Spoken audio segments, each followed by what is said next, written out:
Alright, Samsung Galaxy A52s, handphone mid-range dengan harga 6 jutaan. Worth to buy? Gue kasih tahu di awal nih. Begitu kalian mulai berdamai dengan the fact that ini terbuat dari polikarbonat alias plastik, lo akan menemukan sebuah smartphone dengan offering yang solid, bahkan di rentang harganya sekalipun. Yuk gue ceritain, bagaimana experience gue memakai Samsung Galaxy A52s ini selama gue liburan di Bali. Let's go!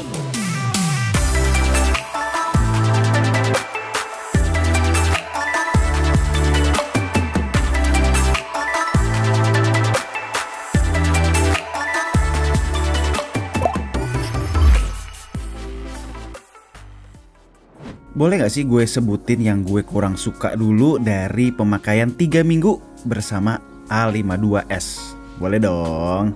Pertama, seperti yang gue bilang tadi, plastik. Belakang plastik, bezel plastik. Gak ngagetin sih, wong luarnya sama persis kok kayak A52 yang keluar di awal tahun.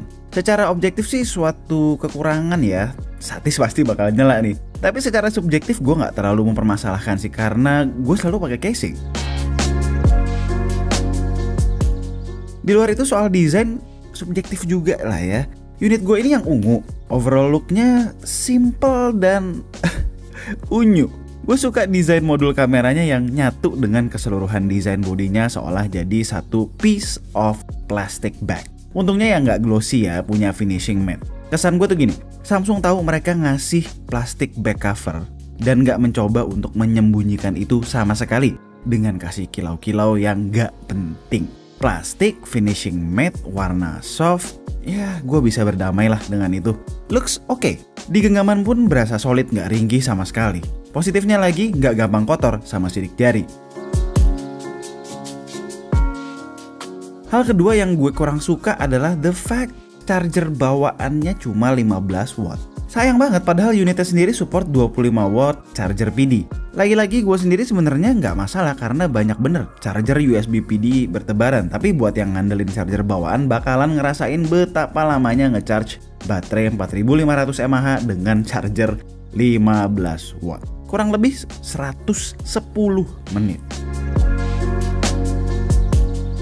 Hal ketiga, well, sisanya unsurprisingly oke, dengan beberapa bagian yang malah bagus banget. Here we go. Let's talk about the camera. Kamera belakangnya ada 4. Main kamera 64 megapiksel, ultrawide 12 megapiksel, 5 megapiksel makro kamera dengan depth sensor. Selfie-nya 32 megapiksel, tapi by default punya output 8 megapiksel. Gua rasa kalau ada satu hal yang patut dijadikan justifikasi atas harganya yang 1-2 juta di atas direct kompetitornya, ya kameranya ini. Kita mulai dari videonya dulu. Yang keren dari recording videonya adalah depan belakang bisa 4K 30 fps. Yap, selfie-nya tuh bisa 4K 30 fps juga. Bahkan di atas banyak kamera flagship atau flagship killer yang masih mentok di 1080p. Problemnya opsi stabilisasi nggak bisa nyala nih di resolusi 4K. Jadi baru bisa dinyalain kalau 1080p 30 fps. Hasilnya ya jadi ada geter-geter kecil gitu berasa. Kalau mau pakai full res mending dipakein gimbal karena sayang sebetulnya secara image quality itu top banget ketika recording 4K. Dynamic range-nya luas, gambarnya sharp, warnanya juga enak di mata. Kalau mau lebih stabil lagi, jangan lupa masih ada super steady mode-nya. Oke, gue sekarang coba ya, coba lari nih, naik tangga nih. Nah, nih gue lari, naik tangga. Memang sayangnya cuman 1080p 30 fps ya. Masuk ke foto-fotonya, overall di lighting yang bagus, gambar yang dihasilkan kamera utama, ultrawide, dan selfie punya karakter yang mirip-mirip. Sharp detailnya, warnanya pas, dynamic range bener-bener di boost. Ya walaupun kadang-kadang ada sih yang shadows-nya tuh dinaikin banget gitu biar balance sama highlights, tapi ya gua fine lah dengan hal itu. Portrait mode-nya juga rapih dan gak mengorbankan mayoritas karakter bagus foto mode autonya. Paling dynamic range aja yang kena hit kalau terlalu kontras antara foreground dan background.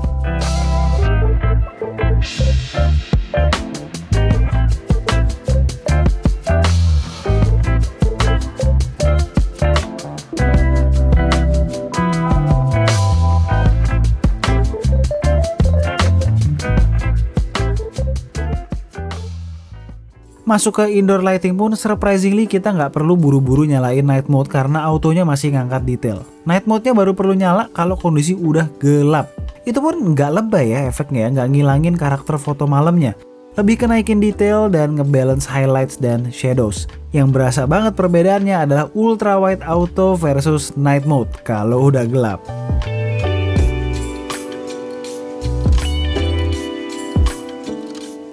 Seru nggak kameranya? Seru dong. Apalagi buat gue yang lagi liburan di tempat yang banyak nemu air. Yap, karena ini udah IP67. Dipakai videoin anak gue yang lagi hobi-hobinya berenang di kolam renang, berani gue. Di laut sih jangan ya. Pasti ada yang komen, IP67 gimmick nggak pernah kepake. Ya mungkin nggak kepake buat lo, tapi nggak bisa bantah kehadirannya bisa bermanfaat bagi user lain. By the way, nge-record video pakai HP water resistant juga nggak gampang loh ya, karena tekanan air akan sering kedetek sebagai touch di screen. Bisa ngezoom sendiri jadinya. Trik yang gue biasa lakukan adalah selalu menggerakkan smartphone ke arah depan sehingga tekanan ke arah layar berkurang. Lumayan membantu walaupun kadang masih problem juga. Kalau buat jepret foto sih pakai volume button aja, karena screen nggak akan responsif tuh dalam air.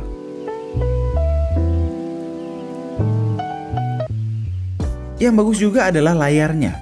Tipikal layar Super AMOLED Samsung lah, yang nggak mengecewakan sama sekali dengan tetap include in-display fingerprint sensor yang cepat dan akurat. Kualitas panelnya tuh bagus, tajam, nggak ada aneh-aneh kayak AMOLED uniformity problems atau color tint di low brightness. Dan problem-problem gacha lainnya, minimal di unit gue ya.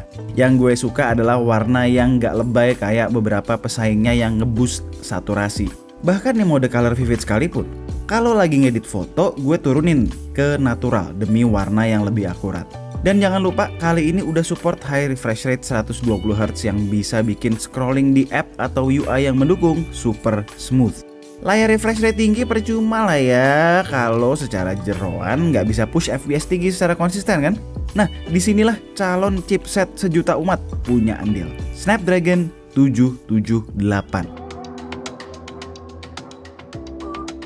No debate, ini adalah chipset mid-range terbaik dari Qualcomm sampai saat ini di tahun 2021. Karena berhasil memadukan performa, suhu, dan stabilitas secara sangat baik di price point segini.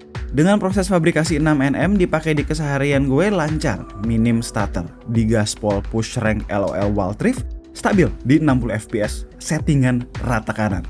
Ngedit video di app VN dengan materi 4K selama gue di Bali ini masih bisa.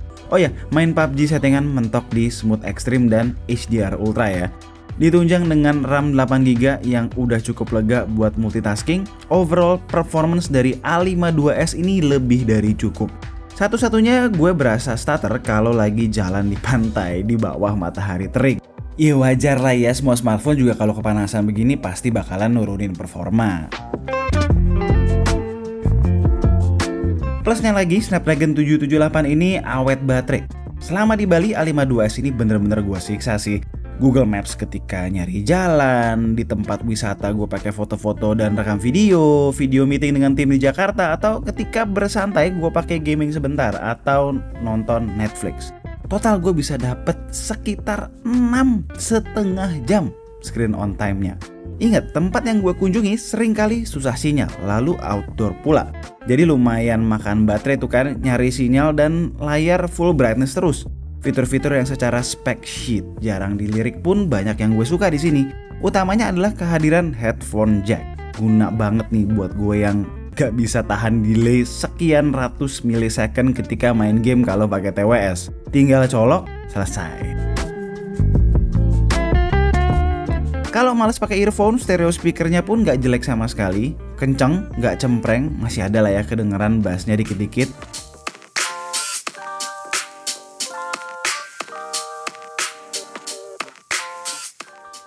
Kehadiran SD card slot pun gue apresiasi walaupun slotnya hybrid. Mesti pilih mau dual SIM atau satu SIM plus SD card. Gue personally gak pakai SD card sih, di sini wong internalnya gede banget 256. Gue moto dan rekam video sering banget gini di Bali masih nyisa banyak. Oh ya, ada dua hal nih yang disayangkan. Satu, internal storage-nya masih UFS 2.1 yang secara read and write speed jelas ketinggalan dengan beberapa kompetitornya yang udah UFS 3.1. Dua, vibration motornya masih rada kasar. buat sebagian orang padahal penting loh nih. Terakhir, user interface-nya udah pakai One UI 3.1 berbasis Android 11. Stabil, gak riuh walaupun punya fitur yang lengkap, serta menjanjikan 3 major Android OS update. Yo, bentar dulu guys, ada yang mau numpang lewat dari Oraimo. Kalau kemarin kita udah nyobain Oraimo Watch, sekarang giliran TWS-nya. Ini nih, Oraimo FreePods 3 yang baru saja diresmikan hari ini di Indonesia. Pas periode launching, ada harga promonya loh, Rp389.900. Normalnya Rp599.000.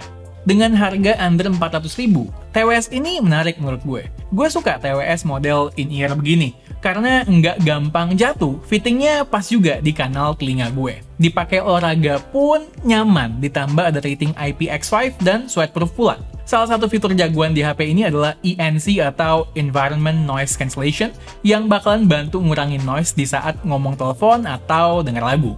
Ngomongin lagu, output audionya juga oke dan bassnya masih berasa. Oh ya, koneksinya juga instan kalau sudah di pairing sebelumnya. Nggak perlu bolak-balik, connect lagi jadinya. Ketahanan baterainya sendiri diklaim 5,5 sampai dengan 8 jam, tergantung pemakaian. Ditandem dengan case yang bisa mensuplai baterai total berdurasi 28 jam. Ngecas 5 menit saja bisa dipakai up to 40 menit. Buat yang tertarik, cek toko resmi Oraimo di e-commerce favorit kalian. Linknya gue taruh di deskripsi. Serbu!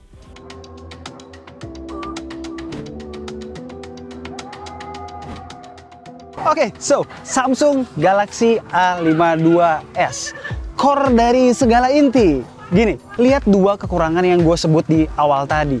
Kalau kalian bisa kompromi dengan hal-hal tersebut, Samsung Galaxy A52s ini merupakan offering yang solid dari Samsung. Membawa beberapa fitur flagship grade ke ranah mid-range. Dan punya overall user experience yang oke, melebihi angka-angka di spec sheet. Karena sejujurnya, sejatinya, good user experience adalah pengalaman pengguna yang baik. As always, gue Alessa and this is K2G. Jangan lupa di subscribe kalau suka dengan video ini. Tunggu racun-racun kami berikutnya. Ciao.